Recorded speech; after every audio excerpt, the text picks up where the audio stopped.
ಈಗ ಬಸಾಪುರ ಮತ್ತು ಸುತ್ತಮುತ್ತ ರಾಜಾಂಪೇಟೆ, ಅಯೋಧ್ಯ ಆ ಭಾಗದಲ್ಲಿ ಇತ್ನಾಳ್ ಸರ್ಕಲ್ನಲ್ಲಿ ಭಾಳ ಗ್ರಾಮಗಳು ಡಬಲ್ ಸರ್ವೆ ನಂಬರ್ ಇದ್ದಿದ್ದಕ್ಕೆ ನಾವು ರೈತರು ಎನ್ ಎ ಮಾಡಿಸ್ಕೊಳಕ್ಕೆ ಆಗವಲ್ದು, ಗೌರ್ಮೆಂಟ್ ಸವಲತ್ತುಗಳು ತೊಗೊಳಕ್ಕಾಗವಲ್ದು, ಯಾವುದು ಗೌರ್ಮೆಂಟ್ ಸರ್ಕಾರದಿಂದ ಬರೋ ಸೌಲಭ್ಯಗಳಿಗೆ ನಾವು ವಂಚಿತರಾಗ್ತಾಯಿದ್ದೀವಿ. ಇದು 1960ನಿಂದ ಇದೇ ನಡೆಯಕತ್ತದ.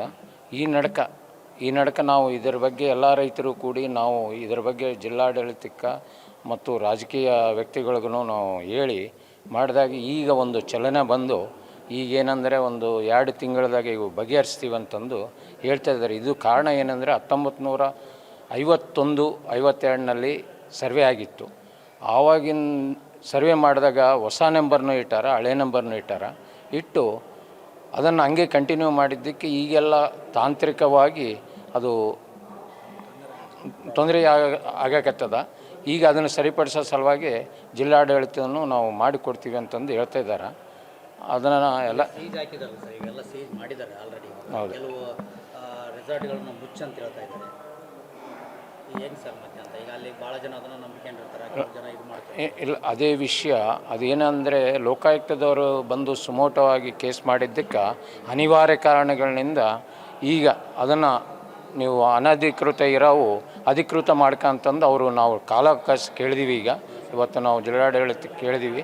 ಅವರೇನಂದ್ರೆ ನಾವು ಕಾಲಾವಕಾಶ ಸಲುವಾಗಿ ಲೋಕಾಯುಕ್ತರಿಗೆ ಕೇಳಿ ನಾವು ಮುಂದಿನ ಕ್ರಮ ತಗೊತೀವಿ. ನಾವು ಆದಷ್ಟು ಜಲ್ದಿ ಇದು ರೈತರ ಸಮಸ್ಯೆ ಇರೋದಕ್ಕೆ ನಾವು ಇದನ್ನು ಇದು ಮಾಡ್ತೀವಿ ಅಂತಂದು ಹೇಳಿದರು. ಏನು ಸರ್ ಸರ್ವೆ ನಂಬರ್ಗಳು ಜಂಪ್ ಆಗ್ಯಾವ ಏನಂತ, ಏನು ಅದಲು ಬದಲಾಗ್ಯಾವ ಅಂತ? ಅಲ್ಲ, ಜಂಪ್ ಸರ್ವೆ ನಂಬರ್ಗಳು ಇದಾವೆ. ಒಂದೊಂದು ಸರ್ವೆ ನಂಬರ್ ಹಳೆ ನಂಬರು ಇದ್ದು ಹೊಸ ನಂಬರ್ ಇದ್ದಿದ್ದಕ್ಕೆ ನಮ್ಮ ಆನ್ಲೈನು ಇದಾಗಿದ್ದಕ್ಕೆ ಅದು ಆ್ಯಕ್ಸೆಪ್ಟ್ ಮಾಡೋವಲ್ಲ, ಯಾವ ಅಪ್ಲಿಕೇಶನ್ನ ಅಪ್ಲೋಡ್ ಆಗೋವಲ್ಲ.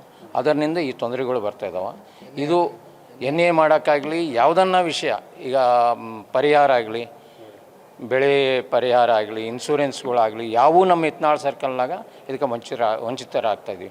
ಇದು ಜಿಲ್ಲಾಡಳಿತ ಭಾಳ ಗಂಭೀರವಾಗಿ ಆಲೋಚನೆ ಮಾಡಿ ಇದಕ್ಕೆ ಇತ್ಯರ್ಥ ಮಾಡಬೇಕಂತಂದು ಎಲ್ಲ ರೈತರ ಪರವಾಗಿ ನಾನು ನಿಮ್ಮ ಮೂಲಕ ಅವರಿಗೆ ವಿನಂತಿ ಮಾಡ್ತೇನೆ.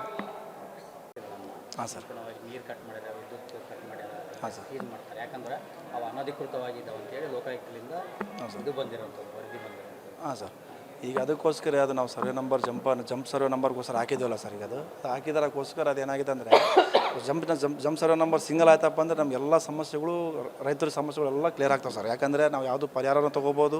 ಈಗ ಎಣ್ಣೆಗೂ ಹಾಕ್ಬೋದು ಸರ್. ನಾವು ಎಣ್ಣೆಗೆ ಹಾಕಿದ್ರೂ ಏನಾಗ್ತಾಯಿದೆ ಅಂದರೆ ಈ ಜಂಪ್ ಸರ್ವೆ ನಂಬರ್ ಬರ್ತಾ ಇರೋದಕ್ಕೋಸ್ಕರ ನಮಗೆ ಯಾವುದೂ ಅಪ್ಲಿಕೇಶನ್ ತೊಗೊತಾ ಇಲ್ಲ. ಅದಕ್ಕೆ ನಾವು ಮೊನ್ನೆ ಈಗ ಸಾರ್ ಹತ್ರ ಬಂದು ಅದೇ ರಿಕ್ವೆಸ್ಟ್ ಕೇಳಿದ್ದೀವಿ. ಈ ಕೆಲವೊಂದು ಯಾವ ಬರ್ತಾವೆ ವಾಡ್ಕೊಳ್ರಿ, ಬೇಕಾದ್ರೆ ಅದು ಲೋಕಾಯುಕ್ತ ಕೂಡ ನಾವೇನು ಮಾತಾಡಬೇಕು, ಚರ್ಚೆ ಮಾಡಿ ಅದ್ರ ಬಗ್ಗೆ ಹೇಳ್ತೀವಿ ಅಂತ ಹೇಳಿದ್ರು ಸರ್. ಈಗ ಡಿ ಸಿ ಸಾಹೇಬ್ ಹಾಂ ಸರ್, ಭರವಸೆ ಕೊಡಿದ್ರು ಸರ್. ಈಗ ಅವು ಭೂಮಿ ನಿಮ್ಮ ರೆಸಾರ್ಟ್ ಬೇರೆಯವರು? ಹಾಂ ಸರ್, ಭೂಮಿ ಏನಿದೆ ಸರ್ ಈಗ ರೈತರು ಸರ್ ಅವು. ಯಾಕಂದರೆ ಈಗ ರೈತರಿಗೆ ನಿಮಗೆ ಗೊತ್ತಿದೆ ಸರ್, ಬೆಳೆ ಹೆಂಗಿದೆ ಹೆಂಗಿಲ್ಲ ಅನ್ನೋ ಗೊತ್ತಿದೆ ಸರ್. ಯಾಕಂದರೆ ಚೆನ್ನಾಗಿ ಬೆಳೆಗೂ ಅದಕ್ಕೆ ರೇಟ್ ಸಿಗ್ತಾ ಇಲ್ಲ. ಹಂಗಾಗಿ ಏನೋ ಒಂದು ರೈತರಿಗೆ ಒಂದು ಅನುಕೂಲ ಆಗುತ್ತೆ ಅಂತೇಳಿ ರೆಸಾರ್ಟ್ಗಳಿಗೆಲ್ಲ ಅನುಕೂಲ ಮಾಡಿ ಕೊಟ್ಟಿದ್ದಾರೆ ಸರ್. ನಾವು ಕೊಟ್ಟಿವಿ ಸರ್, ನಮ್ಮದು ಇದೆ ಸರ್, ನಮ್ಮದು ಗದ್ದೆ ಇದೆ, ನಾವು ಕೊಟ್ಟಿದ್ದೀವಿ ಸರ್. ಆದರೆ ಏನಾಗಿದೆ ಅಂದರೆ ಈಗ ಮತ್ತೆ ಇದು ಈ ಸಮಸ್ಯೆ ಆಗ್ತಾಯಿದೆ. ಈ ಸಮಸ್ಯೆಗೆ ಕ್ಲಿಯರ್ ಮಾಡೋಣ ಅಂತೇಳಿ ಮಾಡ್ತಾಯಿದ್ರು. ಅದು ನಮ್ಮ survey number jump survey number ಬರ್ತಾ ಇರೋದಕ್ಕೋಸ್ಕರ ಕ್ಲಿಯರ್ ಆಗ್ತಾ ಇಲ್ಲ.